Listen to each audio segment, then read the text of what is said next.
গত একটি মাস রমজান মাস আমরা পেয়েছি। রমজান মাসে কিছু স্পেশাল ইবাদত ছিল যেগুলি আমাদের জন্য ফরজ, পাশাপাশি আবার নফল।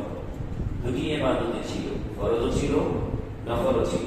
কিন্তু রমজান মাসের কারণে নফল ইবাদতগুলিকে আল্লাহ সুবহানাহু ওয়া তাআলা এমন ভাবে উপস্থাপন করেছে আমাদের নবীর মাধ্যমে, মনে হয় যেগুলি ফরজের মতো।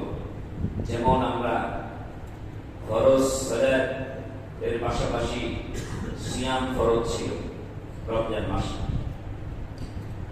এই রমজান মাসে সিয়ামের দিনের বেলায় সিয়ামের পাশাপাশি রাতের বেলায় কি ছিল?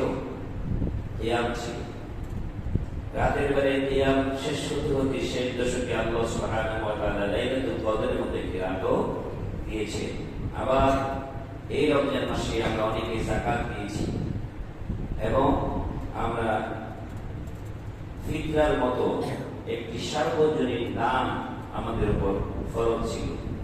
এইভাবে আল্লাহ সুবহানাহু ওয়া তাআলা রমজান মাসে কিছু ফরজ ইবাদত আমাদেরকে দিয়েছিলেন।